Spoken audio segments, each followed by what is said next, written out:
Assalamualaikum warahmatullahi wabarakatuh.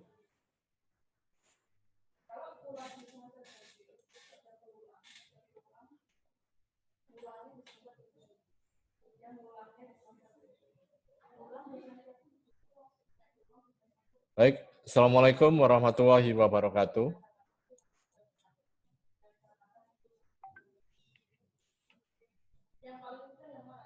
Waalaikumsalam. Waalaikumsalam warahmatullahi wabarakatuh. Waalaikumsalam warahmatullahi wabarakatuh. Waalaikumsalam warahmatullahi wabarakatuh. Baik, kita lanjutkan materi. Jadi seperti yang Pak Aris sampaikan pada waktu sesi yang video sebelumnya, itu terkait dengan invention, innovation, and entrepreneur. Ya. Nah, di sini dalam mata kuliah inspirasi bisnis, kita akan lebih mendalamkan lagi tentang sikap kreatif dan inovatif. Nah, mengapa ini penting? Jadi artinya materi ini mengapa penting? Karena tujuannya itu nantinya jenengan semua bisa memahami bagaimana seorang entrepreneur itu harus mempunyai sikap kreatif dan inovatif. Nah, apabila sikap kreatif dan inovatif ini tidak dimiliki, maka sesuatu hal mustahil bagi seorang entrepreneur itu bisa mengembangkan usahanya karena situasi dan kondisi yang ada dan perkembangan yang ada itu membutuhkan suatu sikap kreatif dan inovatif agar usaha itu berjalan dengan baik, berkembang dengan baik. Nah, contoh sederhananya seperti ini, kita sebelum masuk pada materi. Nah, contoh sederhananya, kalau tidak ada sikap kreatif dan inovatif dalam menghadapi masa pandemi COVID-19 ini, banyak perusahaan-perusahaan itu nantinya akan gulung tikar. Nah, karena para pengusaha itu mempunyai sikap kreatif dan inovatif menghadapi permasalahan atau kondisi yang saat ini terjadi, ya. Misalnya katakanlah dia menjalankan usahanya itu melalui perubahan dengan menggunakan sistem online, maka sikap kreatif dan inovatif ini akan mengembangkan, mempertahankan dan mengembangkan usaha yang dijalankan. Oke, sampai di sini bisa dipahami?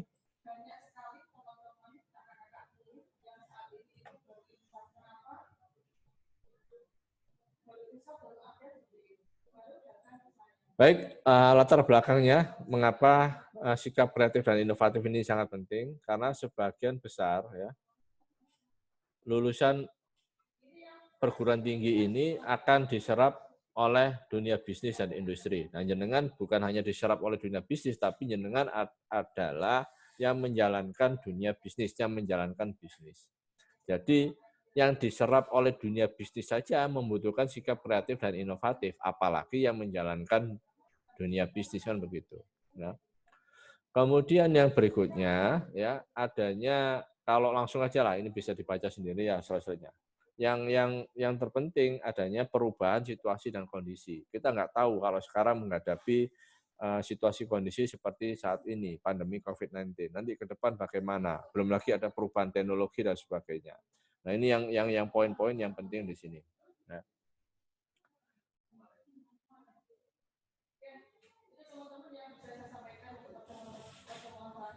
Ya.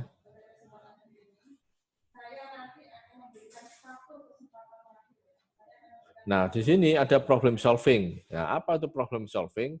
Itu adalah penyelesaian masalah atau solusi yang optimal. Nah, mengapa problem solving ini penting? Karena dalam kehidupan ini kita sudah jelas akan menghadapi permasalahan-permasalahan. Tapi yang penting itu bagaimana kita mengatasi permasalahan itu. Ya.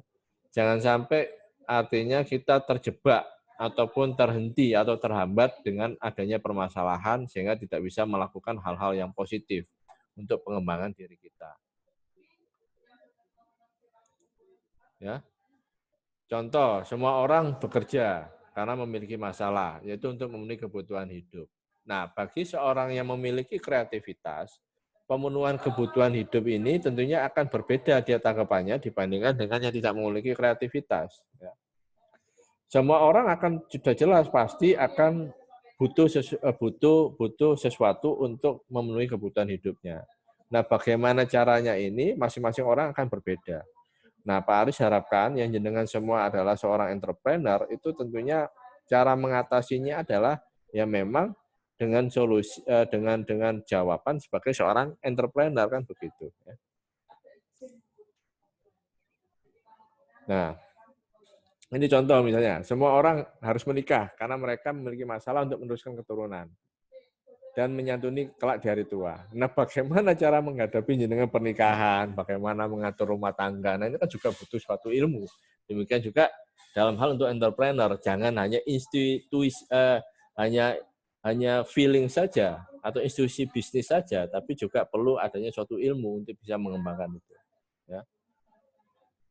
Yang berikutnya adalah bagaimana mengumpulkan bekal untuk kehidupan di akhirat kelak. Ya semua orang pasti akan mati. Terus bagaimana cara kita mengumpulkan bekal itu? Kan perlu adanya ilmu-ilmu. Nah ini contoh-contoh untuk pengatasan masalah. Ya. Nah apa itu inovasi? Ya. Inovasi itu ya itu adalah tindakan untuk bertujuan memperbaiki kerja atau kualitas bentuk kegiatan. Jadi inovasi itu adalah mengatasi permasalahan-permasalahan yang terjadi. Jadi kalau sekarang ini perlu adanya suatu kendaraan yang cepat, ya, dengan biaya yang murah. Nah itu kan butuh inovasi, maka akan diciptakan kereta cepat. Kemudian sekarang akan diciptakan loop. Loop itu kereta cepat yang ada dalam kapsul. Ya. Nah itu suatu inovasi. Nah, itu ada permasalahan. Jadi seorang entrepreneurship itu memandang permasalahan itu sebagai opportunity atau kesempatan. Ya. Ada tetangga jenengan itu butuh katakanlah barang-barang itu di era pandemi itu butuh untuk suplai makanan dengan menu yang sehat. Nah itu permasalahan. Ya kita jawab permasalahan itu dengan melakukan inovasi, kita penuhi kebutuhannya. Ya. Nah itu proses ya. Nah. Kemudian ada piranti keras. Nah, perintah keras adalah mesin ya. Itu mesin dan sebagainya. Ini adalah alat untuk membantu proses kegiatan bisnis kita. Ada piranti lunak ya. Ada sistem, metode, cara dan sebagainya. Nah, bagaimana kita bersikap inovatif ya? Kita bersikap inovatif itu, mengapa kita bersikap inovatif? Itu karena memang kondisi ataupun zaman itu berubah, tidak seperti sekarang ya. Nah, dalam agama sendiri juga disampaikan, soalnya agama kita juga artinya agama yang sempurna. Dalam artian di hadis itu juga disampaikan, siapa yang sama seperti hari ini, termasuk orang-orang yang rugi kan begitu. Maka yang orang yang beruntung itu adalah hari ini adalah lebih baik dari hari yang kemarin. Ya. Kemudian orang yang celaka itu adalah hari ini yang lebih buruk daripada hari kemarin. Nah ini yang poin-poinnya di situ. Ini termasuk inovatif kan itu. Artinya segala sesuatu harus diperbaiki secara terus-menerus tanpa henti. Jadi tidak ada katakanlah rasa berhenti atau rasa puas. Nah, rasa beda antara orang yang qanaah dengan yang tidak puas dalam hal ini juga berbeda ya. Kalau di sini dalam artian itu bisa memberikan manfaat yang lebih. Ya. Di sini Pak Aris sampaikan bukan pada penguasaan materi. Kalau penguasaan materi itu kan dia orang yang dia tidak qanaah ya. Kalau qanaah itu dia yang cukup Allah anugerahkan dia dalam bentuk materi yang hari ini itu atau rezeki hari ini itu sekian porsinya, yaitu dia mensyukuri, itu namanya qanaah. Tapi dalam hal mencari solusi itu tidak ada kata sifat untuk qanaah di sana. Misalnya jenengan, oh iyalah sudah saya tidak bisa kuliah karena memang jaringan saya jelek di daerah saya. Nah ini bukan qanaah menurut saya, ini pasrah. Tapi harus kita ada solusi. Nah solusi bagaimana? Bisa jadi katakanlah di desa jenengan ada BUMDesa di sana. Kemudian pemerintah lagi menggerakkan tentang bakti, artinya kerjasama Kominfo dengan BUMDesa. Nah, BUMDes, nah itu BUMDesa atau BUMDes. Nah itu bisa dikembangkan jenengan untuk bisa memperoleh jaringan yang lebih baik dan lebih murah. Nah, ini solusi. Nah, itu. Kemudian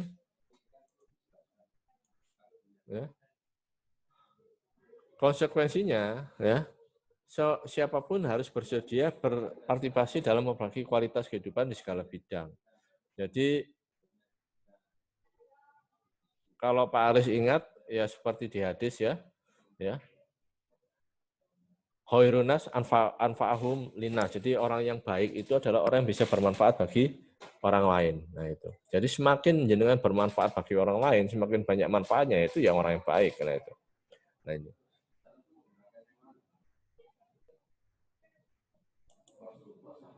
Nah bagaimana kalau misalnya kita tidak mau, ya?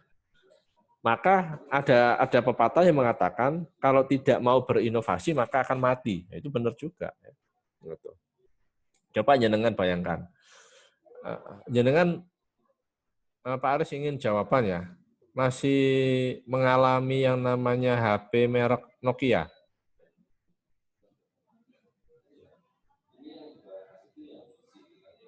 Monggo, halo. Masih mengalami nggak HP yang merek Nokia?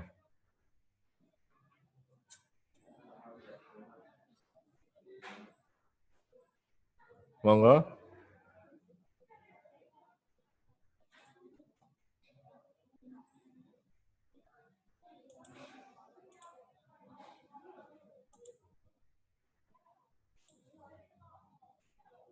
Mbak Indah, Mas Riki. Coba Pak Aris ingin ya. Jadi kalau dikatakan seperti yang dulunya itu berjaya, sekarang itu malah justru mati tumbang karena tidak mau menerima inovasi, ya. Itu ya akhirnya akan mati atau kalah ya seperti contoh kasus Nokia kan begitu. Nah, itu karena mereka dia menolak ya inovasi dan kebanyakan inovasi-inovasi itu pada awalnya itu ditolak tapi akhirnya juga digunakan. Nah, seperti adanya inovasi untuk bahkan sekelas Xerox pun ya Xerox itu mesin fotokopi ya. Itu juga dulu menolak adanya inovasi penggunaan MOS untuk mesin fotokopi. Nah, itu akhirnya digunakan oleh Windows, oleh Bill Gates untuk dia inovasinya kan itu. Nah, sehingga ya bagi yang kalah atau terpinggirkan, nah, mereka akan bersikap apatis. Nah, kemudian bagi yang menang akan memegang peranan. Nah, itu. Nah, makanya mengapa dalam entrepreneur itu juga butuh inovasi dan wajib mempunyai jiwa inovasi ya. Supaya kita bisa mengambil peran, tidak bersikap apatis, tidak bersikap masa bodoh. Kalau misalnya kita bersikap apatis masa bodoh terhadap perubahan atau perkembangan kondisi saat ini, maka kita akan mati dengan sendirinya. Nah itu yang poin-poin yang perlu dipahami di sini. Nah yang penting di sini ada grafik di sini ya, ada distribusi normal ya, bahwa orang yang ekstrim gagal dengan ekstrim sukses itu dia jauh lebih sedikit dibandingkan orang yang gagal, sangat sukses atau kurang sukses atau sukses kan begitu. Atau dibilang biasa-biasa saja, biasa-biasa saja mengambil porsi yang cukup besar rentangnya. Itu. Deviasinya itu artinya skalanya 2 kali lipat dibandingkan dengan orang-orang yang sukses ataupun yang sangat sukses ataupun bahkan yang ekstrim sukses dan itu. Atau yang kurang sukses, gagal ataupun ekstrim gagal. Nah ini, mengapa ada deviasi seperti ini? Ini disebabkan karena adanya sikap inovasi. Kalau seseorang dia punya sikap inovatif, nah, maka dia artinya akan bisa lebih unggul karena orang biasanya tidak memiliki sikap kreatif dan inovatif. Nah itu. Ya.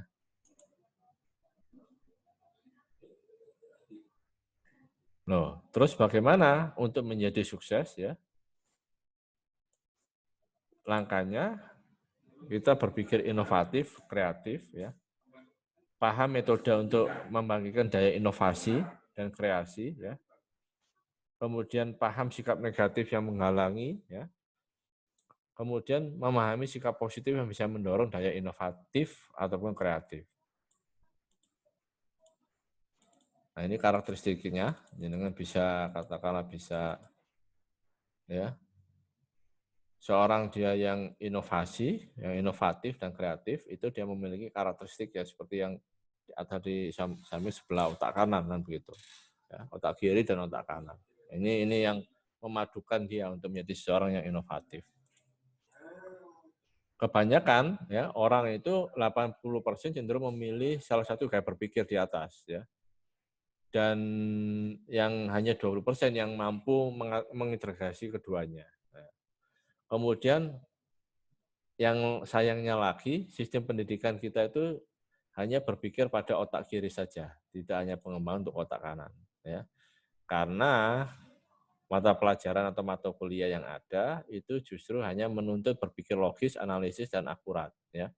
Padahal kreativitas ini justru terletak pada otak kanan. Nah, makanya jenengan di sini tidak hanya terfokus pada katakanlah terjebak pada materi-materi yang dihafal, tapi bagaimana jenengan bisa mencari solusinya, ya, solusi terhadap permasalahan yang ada atau yang timbul. Ya.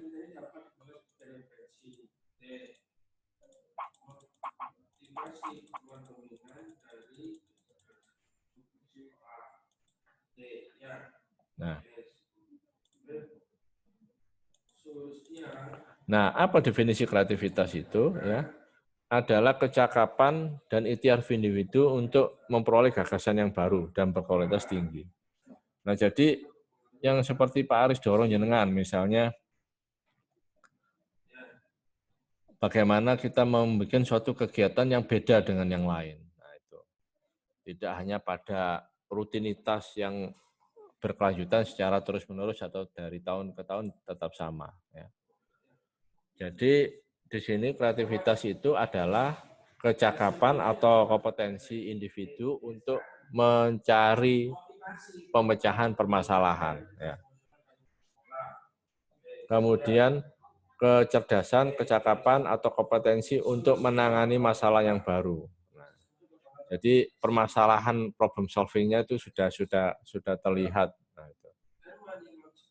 Nah, kreatif di sini adalah untuk menciptakan ide, gagasan ataupun hipotesis serta dapat mengomunikasikan hasilnya. Nah, di sini definisi yang pertama ya adalah bisa membayangkan menemukan sesuatu yang baru. Berupa apa? Kemampuan untuk membangun ide, ya, mengomunikasikan, mengubah. Ya. Sekarang itu kan jenengan tidak terbayang bagaimana kreativitasnya orang-orang ya bisa memadukan satu perangkat itu menjadi satu. Nah, di HP itu, di handphone yang hanya sekecil ini, bisa memadukan fungsi alat televisi, fungsi alat laptop atau komputer, kemudian fungsi alat radio menjadi satu bagian. Nah, ya. Nah, besok mungkin bisa jadi HP itu bisa menjadi alat printer juga. Nah, itu wow, alam itu bagaimana. Ya sekarang aja bisa kita ngeprint pakai HP kan begitu, tapi masih terkonek dengan hubungan dengan komputer, tapi sudah menggunakan Bluetooth atau menggunakan program dia untuk bisa jarak jauh, print jarak jauh. Nah, itu.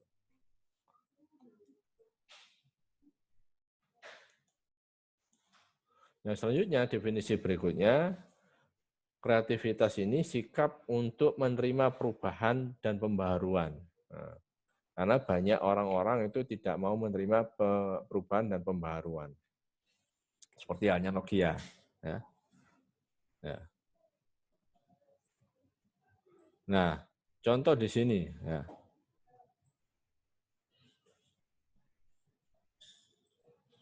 Tomat di Jepang itu dibentuk. Ya. Dibentuk itu buahnya itu menyerupai apel, jeruk, atau bahkan berbentuk kotak hati ataupun jantung. Nah, tujuannya untuk menarik konsumen. Itu sampai dibentuk di sana. Agar menjadi pembeda, tidak melulu bulat gitu kan. Kemudian definisi berikutnya adalah sebuah proses. Ya. Bekerja keras dan terus-menerus memperbaiki ide-ide. Nah, mitosnya itu kreatif itu harus sesuatu yang menakjubkan, sehingga menghasilkan sebuah benda yang hebat, seperti misalnya lampu yang sebelumnya tidak ada. Ya. Padahal realisasinya adalah manfaat untuk penemuan baru. Baik, sampai di sini ada yang ditanyakan.